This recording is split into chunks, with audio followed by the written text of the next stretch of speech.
Hello विद्यार्थियों, target with लक्ष्य की इस नई वीडियो में आप सभी का स्वागत है। तो नाइट्रोजन युक्त कार्बनिक यौगिक के इस लेक्चर में आज आप लोग पढ़ेंगे एमीन के बारे में, यानी कि एमीन क्या होता है। तो इसके लिए आप लोग याद रखिएगा, आप लोग अमोनिया के बारे में जानते हैं। अमोनिया होती है NH3, इससे हम लोग बोलते हैं अमोनिया। तो जब अमोनिया के जो हाइड्रोजन होते हैं, इस हाइड्रोजन के स्थान पर जो है कोई एल्किल समूह या फिर कोई एरिल समूह, याद रखिएगा जो अमोनिया है और इसमें जो ये हाइड्रोजन होता है, जब इस हाइड्रोजन के स्थान पर कोई एल्किल समूह या फिर कोई एरिल समूह आके जुड़ जाता है तो जो यौगिक बनता है उससे ही हम लोग बोलते हैं एमीन। तो वही आपको यहाँ पर बताया गया है कि अमोनिया यानी कि NH3 के हाइड्रोजन परमाणुओं के स्थान पर यदि कोई एल्किल समूह या फिर एरिल समूह आ जाता है तो इस प्रकार प्राप्त होने वाला जो यौगिक है वो एमीन कहलाता है। तो ये आप लोग इसके बारे में याद रखिएगा। तो अब ध्यान दीजिए, जैसे कि मान लीजिए अमोनिया है यानी कि NH3, तो जब इससे हाइड्रोजन परमाणु निकलेगा, यानी कि मान लीजिए यहाँ से एक हाइड्रोजन निकल गया और इसमें जो है यहाँ पर एक एल्किल समूह आके जुड़ गया। तो अब ध्यान दीजिए, यहाँ से एक हाइड्रोजन निकल गया है और एक एल्किल समूह आके जुड़ेगा तो ये बन जाएगा R। इसके अलावा यहाँ पर अब हो जाएगा NH2, एक हाइड्रोजन यहाँ से निकल गया तो ये जो बना है इसे ही हम लोग बोलते हैं एमीन।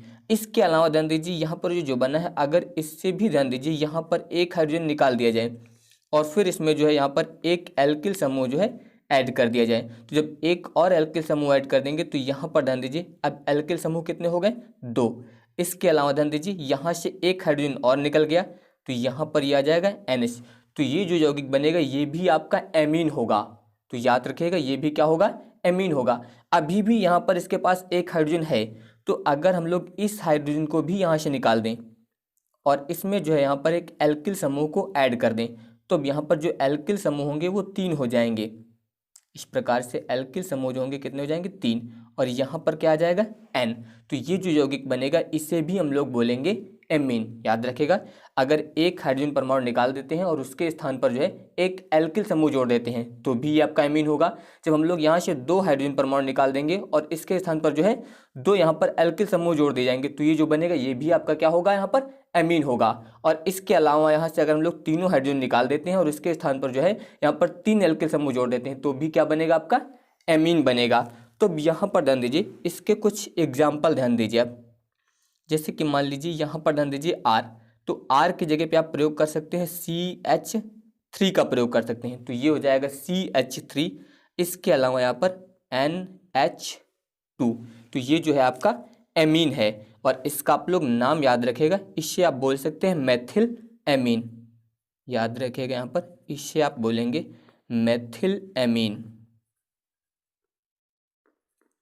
इसके अलावा आप ध्यान दीजिए, जैसे कि यहाँ पर ध्यान दीजिए इसमें 2 एल्किल समूह जुड़े हुए हैं तो 2 एल्किल समूह जुड़े होने का मतलब ध्यान दीजिए इससे आप इस प्रकार से लिख सकते हैं, जैसे कि मान लीजिए CH3 का होल ट्वाइस और इसके अलावा NH। ध्यान दीजिए यहाँ पर ये NH है तो यहाँ पर ये NH हो गया। इसके एल्किल समूह कितने हैं, 2 हैं, इसलिए यहाँ पर CH3 का क्या लिख दिया गया, होल ट्वाइस।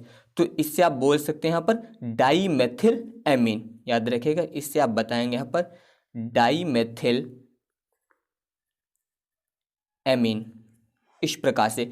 इसके अलावा ध्यान दीजिए, अगर आप इसका एग्जांपल लिखना चाहें तो इसमें 3 एल्किल समूह हैं तो 3 एल्किल समूह हैं, इसके लिए ध्यान दीजिए आप बता सकते हैं यहाँ पर CH3 का होल थ्राइस और इसके अलावा यहाँ पर क्या आ जाएगा, N।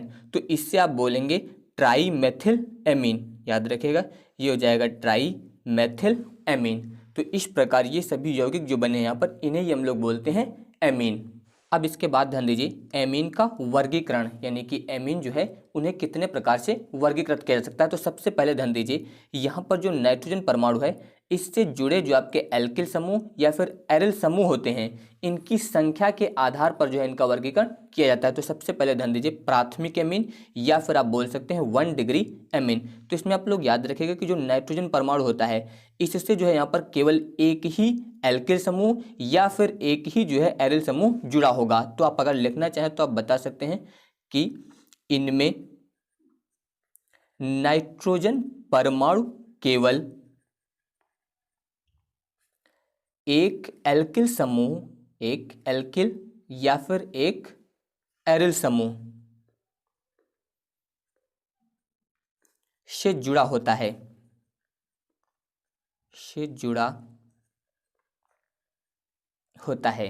तो याद रखेगा, जब नाइट्रोजन परमाणु जो है केवल एक एल्किल समूह या फिर एक एरिल समूह से जुड़ा होता है तो इसे हम लोग बोलते हैं प्राथमिक एमीन या फिर 1 डिग्री एमीन। जैसे कि आप यहाँ पर ध्यान दीजिए, इसका एग्जाम्पल आप बता सकते हैं CH3 सिंगल बॉन्ड NH2। तो यहाँ पर ध्यान दीजिए, जो NH2 है यानी कि इसमें जो ये नाइट्रोजन परमाणु है ये यहाँ पर एक ही एल्किल समूह से जुड़ा है। तो एक ही एल्किल समूह से जुड़ा है इसलिए इसे हम लोग बोलेंगे प्राथमिक एमीन। या फिर आप दूसरा बता सकते हैं, यहाँ पर ध्यान दीजिए C2H5, इसके अलावा NH2। तो यहाँ पर भी ध्यान दीजिए, ये जो नाइट्रोजन परमाणु है ये एक ही एल्किल समूह से जुड़ा हुआ है इसलिए ये भी क्या होगा आपका प्राथमिक या फिर आप बोल सकते हैं 1 डिग्री एमीन। इसके अलावा आप नाम याद रखिएगा, इससे आप बोल सकते हैं मेथिल एमीन और इससे आप बोल सकते हैं एथिल एमीन। इस प्रकार से आप यहाँ पर याद रखिएगा, यानी कि जो एल्किल समूह है आपका R, ये यहाँ पर नाइट्रोजन परमाणु से जो है अकेले ही जुड़ा होगा। ये आप लोग याद रखिएगा कि जो एल्किल समूह है ये नाइट्रोजन परमाणु से जो है यहाँ पर अकेले ही जुड़ा हो सकता है या फिर इसके स्थान पर कोई एरिल समूह भी हो सकता है। अब इसके बाद ध्यान दीजिए, अगला है द्वितीयक एमीन या फिर आप बोल सकते हैं 2 डिग्री एमीन। तो इसमें आप लोग याद रखें कि जो नाइट्रोजन परमाणु है वो 2 एल्किल या फिर 2 एरिल समूहों से जुड़ा होगा। तो आप इसमें लिख सकते हैं यहाँ पर कि इनमें नाइट्रोजन परमाणु 2 एल्किल या फिर एरिल समूहों से या फिर आप बोल सकते हैं ग्रुप से जुड़ा होता है, जुड़ा होता है। तो ये आप लोग याद रखिएगा कि जब नाइट्रोजन परमाणु जो है केवल 2 एल्किल या फिर एरिल समूहों से जुड़ा होता है तो इसे हम लोग द्वितीयक एमीन या फिर 2 डिग्री एमीन बोलते हैं। इसके लिए आप यहाँ पर एग्जाम्पल ध्यान दीजिए, जैसे कि आप यहाँ पर प्रयोग कर सकते हैं CH3, इसके अलावा CH3 ये जुड़ा होगा यहाँ पर NH से। तो यहाँ पर ध्यान दीजिए, नाइट्रोजन परमाणु जो है इससे 2 एल्किल समूह जुड़े हुए हैं। इसी प्रकार ध्यान दीजिए, आप दूसरा भी प्रयोग कर सकते हैं, आप यहाँ पर प्रयोग कर सकते हैं CH3, इसके अलावा C2H5, ये दोनों जुड़े होंगे यहाँ पर नाइट्रोजन परमाणु से।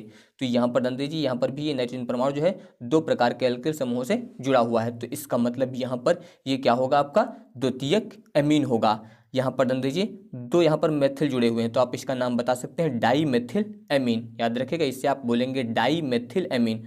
और यहाँ पर ध्यान दीजिए, यहाँ पर ये आपका है एथिल और ये है मेथिल, तो आप इसे बोलेंगे यहाँ पर एथिल मेथिल एमीन। इस प्रकार से आप यहाँ पर इनके नाम भी बता सकते हैं। अब इसके बाद ध्यान दीजिए, तृतीयक एमीन या फिर आप बोल सकते हैं 3 डिग्री एमीन। इसमें जो नाइट्रोजन परमाणु होगा इसके साथ जो है 3 एल्किल समूह या फिर एरिल समूह जो है जुड़े होंगे। तो आप यहाँ पर बता सकते हैं कि इनमें नाइट्रोजन परमाणु के साथ 3 एल्किल या फिर एरिल समूह जो है वो जुड़े होते हैं, जुड़े होते हैं। तो ये क्या कहलाते हैं, आपके तृतीयक एमीन। जैसे कि यहाँ पर इसका एग्जाम्पल आप प्रयोग कर सकते हैं CH3, इसके अलावा CH3 और फिर यहाँ पर CH3, ये तीनों एल्किल समूह जो है जुड़े होंगे यहाँ पर नाइट्रोजन परमाणु से। तो यहाँ पर 3 एल्किल समूह है तो इसे आप बोल सकते हैं ट्राई मेथिल एमीन। याद रखिएगा, ट्राई मेथिल एमीन, ये यहाँ पर इसका नाम हो जाएगा। या फिर आप दूसरा ध्यान दीजिए, आप इस प्रकार से भी प्रयोग कर सकते हैं CH3 एक एल्किल समूह हो जाएगा, इसके अलावा ध्यान दीजिए दूसरा एल्किल समूह हो जाएगा आपका C2H5 और तीसरा हो जाएगा यहाँ पर C6H5। इस प्रकार से तो यहाँ पर भी 3 एल्किल समूह जुड़े हुए हैं। तो ये क्या होगा, आपका तृतीयक एमीन या फिर आप बोल सकते हैं 3 डिग्री एमीन। अब इसके बाद ध्यान दीजिए, अगला है चतुष्क अमोनियम लवण या फिर आप बोल सकते हैं 4 डिग्री अमोनियम सॉल्ट। इसमें जो नाइट्रोजन परमाणु होता है इससे 4 एल्किल समूह या फिर एरिल समूह जो है जुड़े होते हैं। तो आप बता सकते हैं इसमें कि इनमें नाइट्रोजन परमाणु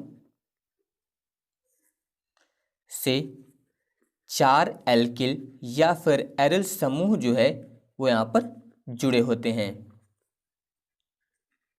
जुड़े होते हैं। तो अगर आप यहाँ पर इसका एग्जाम्पल बताना चाहें तो आप बता सकते हैं, जैसे कि ध्यान दीजिए, मान लीजिए नाइट्रोजन परमाणु है तो इससे 4 एल्किल समूह जुड़े होंगे, जैसे कि मान लीजिए CH3, इसके अलावा CH3, यहाँ पर हो जाएगा CH3 और ये हो जाएगा CH3। इस प्रकार से आप लिख सकते हैं। इस पर चार्ज होता है प्लस और इसके अलावा आप लिखेंगे Cl माइनस। इस प्रकार से इसका नाम आप लोग याद रखिएगा। आप बता सकते हैं इसमें टेट्रा मेथिल अमोनियम क्लोराइड, यहाँ पर Cl माइनस है तो याद रखिएगा यहाँ पर कितने मेथिल समूह जुड़े हुए हैं, 4। तो यहाँ पर इसे आप बोलेंगे टेट्रा मेथिल अमोनियम क्लोराइड। इस प्रकार से आप यहाँ पर इसका नाम लिख सकते हैं। अब इसके अलावा इसमें नोट पॉइंट कुछ ध्यान दीजिए। इसमें आपको पढ़ना है सममित और सरल एमीन, जो अभी आपको बताए गए हैं यहाँ पर 1 डिग्री, 2 डिग्री, 3 डिग्री, इसके अलावा 4 डिग्री एमीन, उसी में ध्यान दीजिए। जैसे कि मान लीजिए कोई एमीन इस प्रकार से है CH3, यहाँ पर है NH और इसके बाद है CH3, यहाँ पर ध्यान दीजिए ये इसका एग्जाम्पल लिया गया है। तो इसमें ध्यान दीजिए यहाँ पर ये जो एल्किल समूह है और यहाँ पर ये एल्किल समूह है, दोनों सेम है। यानी कि यहाँ पर ध्यान दीजिए जब यहाँ पर समान प्रकार के एल्किल समूह जुड़े होते हैं, याद रखिएगा यहाँ पर जब समान प्रकार के एल्किल समूह जुड़े होंगे तो इसे हम लोग बोलेंगे सममित या सरल एमीन। यानी याद रखिएगा ऐसे एमीन जिसमें समान प्रकार के एल्किल समूह जुड़े होते हैं उन्हें हम लोग सममित या फिर सरल एमीन बोलते हैं। इसके अलावा आप दूसरा प्रयोग कर सकते हैं जैसे कि C6H5, इसके अलावा NH, फिर C6H5। तो यहाँ पर भी ध्यान दीजिए समान प्रकार के एरिल समूह जो है जुड़े हैं। तो याद रखिएगा अगर समान प्रकार के एल्किल या फिर एरिल, याद रखिएगा समान प्रकार के जो है एल्किल या एरिल समूह जुड़े होते हैं तो उसे हम लोग बोलते हैं सममित या फिर सरल एमीन। इसके बाद अगला इसी प्रकार से है असममित या फिर मिश्रित एमीन। तो इसके लिए आप एग्जाम्पल ध्यान दीजिए। जैसे कि मान लीजिए यहाँ पर ध्यान दीजिए एल्किल समूह जुड़ा है एक CH3, इसके बाद NH और दूसरा है C2H5। तो यहाँ पर ध्यान दीजिए ये एल्किल समूह अलग है और ये वाला एल्किल समूह अलग है। तो यहाँ पर याद रखिएगा कि जब अलग अलग प्रकार के एल्किल या फिर एरिल समूह जुड़े होते हैं तो इसे हम लोग बोलते हैं असममित या फिर मिश्रित एमीन। इसी प्रकार से आप दूसरा ध्यान दीजिए, आप प्रयोग कर सकते हैं C2H5NH, इसके अलावा हो जाएगा C3H7। तो यहाँ पर भी ध्यान दीजिए ये एल्किल समूह अलग है और ये अलग है। तो जब अलग अलग प्रकार के एल्किल समूह जुड़े होंगे तो ये होगा आपका असममित या फिर मिश्रित एमीन। याद रखिएगा अगर आप लिखना चाहें तो आप बता सकते हैं जिस पर भिन्न भिन्न प्रकार के एल्किल या फिर एरिल समूह जुड़े होते हैं उन्हें हम लोग असममित या फिर मिश्रित एमीन कहते हैं। अब इसके बाद ध्यान दीजिए अगला इसमें है एल्किल या फिर एरिल समूह, यानी कि एल्किल या एरिल ग्रुप की प्रकृति के आधार पर। अब भी ध्यान दीजिए जो वर्गीकरण बताया गया था इसमें इनकी संख्या के आधार पर था, अब इनकी प्रकृति के आधार पर जो है कैसे वर्गीकृत करेंगे। तो सबसे पहले ध्यान दीजिए इसमें एल्किल एमीन, इसके लिए आप यहाँ पर एग्जाम्पल ध्यान दीजिए। जैसे कि मान लीजिए यहाँ पर हम लोग लेते हैं CH3, इसके अलावा NH2, या फिर आप प्रयोग कर सकते हैं CH3NH C2H5 इस प्रकार से। तो यहाँ पर ध्यान दीजिए इसमें जो जुड़ा है ये आपका एल्किल समूह है, यहाँ पर ध्यान दीजिए ये भी एल्किल समूह है, ये भी एल्किल समूह है। जब यहाँ पर केवल एल्किल समूह होता है तो इन्हें हम लोग बोलते हैं एल्किल एमीन। याद रखिएगा जब केवल एल्किल समूह उपस्थित होता है तो इन्हें बोला जाता है फिर यहाँ पर एल्किल एमीन, ये आप लोग याद रखिएगा। इसके अलावा दूसरा होता है यहाँ पर एरिल एमीन, इसके लिए आप यहाँ पर एग्जाम्पल ध्यान दीजिए। जैसे कि मान लीजिए यहाँ पर एरिल में हम लोग लेते हैं बेंजीन रिंग, इस प्रकार से यहाँ पर जो है ये हो जाएगी बेंजीन रिंग और इससे यहाँ पर जुड़ा हुआ है आपका NH2। या फिर दूसरा ध्यान दीजिए इसके अलावा आप यहाँ पर बेंजीन रिंग प्रयोग करेंगे, इस प्रकार से ये हो जाएगी, ये जुड़ा हुआ है यहाँ पर NH और इसके अलावा दूसरा यहाँ पर फिर से इस प्रकार से एरिल समूह आपका जुड़ा हुआ है। तो ध्यान दीजिए इसमें जो है केवल एरिल समूह जुड़ा हुआ है, इस नाइट्रोजन परमाणु से केवल एरिल समूह जुड़ा हुआ है तो इन्हें हम लोग बोलेंगे फिर एरिल एमीन। याद रखिएगा जब केवल एल्किल समूह जुड़ा होगा तो वो एल्किल एमीन, और जब केवल एरिल समूह जुड़ा होगा तो इन्हें बोला जाएगा फिर एरिल एमीन। अब इसके बाद ध्यान दीजिए इसी में तीसरा भी आपको याद रखना है, तीसरा होता है एर एल्किल। इसका मतलब है यहाँ पर एरिल और इसके अलावा एल्किल दोनों समूह उपस्थित होंगे। तो अगर दोनों उपस्थित होंगे तो इसे हम लोग बोलेंगे एर एल्किल एमीन। तो इसमें जो है यहाँ पर आपका एरिल समूह इसके अलावा एल्किल समूह दोनों उपस्थित होंगे। तो इसके लिए ध्यान दीजिए जैसे कि मान लीजिए यहाँ पर कोई एरिल समूह जुड़ा हुआ है, इस प्रकार से यहाँ पर ये हो गई बेंजीन रिंग, ये आपका एरिल समूह है। इसके बाद ये आपका एल्किल समूह है इस प्रकार से, और ये यहाँ पर NH2 से जुड़ा हुआ है। तो इस प्रकार से इससे आप बोलेंगे एर एल्किल एमीन, इस प्रकार से ये हो जाएगा। इसी प्रकार दूसरा ध्यान दीजिए, जैसे कि यहाँ पर ये हो जाएगी बेंजीन रिंग, इस प्रकार से यहाँ पर ये हो गई बेंजीन रिंग। ये यहाँ पर जुड़ा है CH2 से, इसके अलावा NH, और ये यहाँ पर जुड़ा हुआ है CH3 से। तो ध्यान दीजिए इसमें एल्किल समूह भी है और इसके अलावा जो है इसमें एरिल समूह भी है। तो अगर ये दोनों उपस्थित होंगे तो इसे हम लोग बोलेंगे एर एल्किल एमीन।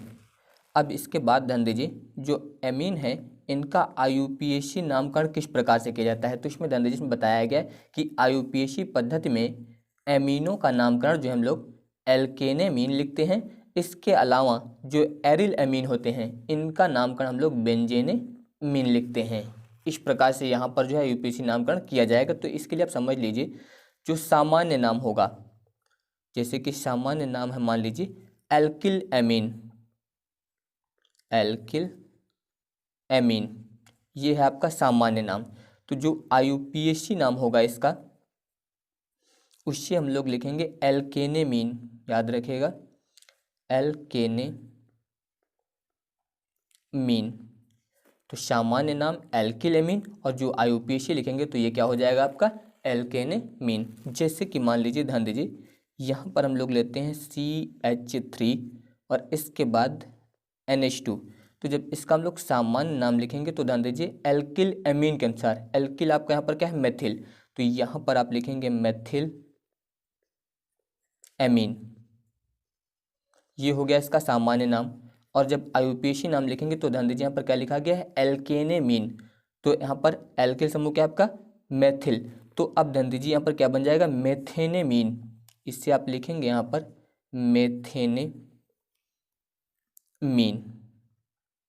इस प्रकार से आपको जो है यहाँ पर इसका नाम लिखना है। तो ये हो जाएगा मेथिलेमीन और यहाँ पर इसका IUPAC नाम हो जाएगा मेथेनेमीन। इसी प्रकार ध्यान दीजिए अगला, जैसे कि मान लीजिए हम लोग लेते हैं CH3 CH2 इसके अलावा NH2। तो अब ध्यान दीजिए इसमें 2 कार्बन है, इसका मतलब ये एथिल बनेगा। तो जब इसका सामान्य नाम लिखेंगे तो ये हो जाएगा एथिलेमीन, यहाँ पर आप बताएंगे इसे एथिल एमीन। और जब इसका IUPAC नाम लिखेंगे तो ये बन जाएगा एथेनेमीन, इससे आप यहाँ पर लिखेंगे एथेनेमीन। तो इस प्रकार से आप यहाँ पर IUPAC नाम लिखेंगे। याद रखिएगा यहाँ पर जो एल्किल एमीन होगा उसका जब IUPAC नाम लिखेंगे तो ये बन जाएगा एल्केनेमीन। इसी प्रकार जो आपका एरिल एमीन होगा वो यहाँ पर क्या बन जाएगा बेंजेनेमीन। याद रखिएगा जो एरिल एमीन होगा वो बन जाएगा यहाँ पर बेंजेनेमीन। तो बाकी के टॉपिक मैं आप लोगों को नेक्स्ट वीडियो में बताऊंगा। अगर आप सभी को ये वीडियो पसंद आया हो तो इस वीडियो को लाइक, शेयर और चैनल को सब्सक्राइब जरूर करिएगा। धन्यवाद।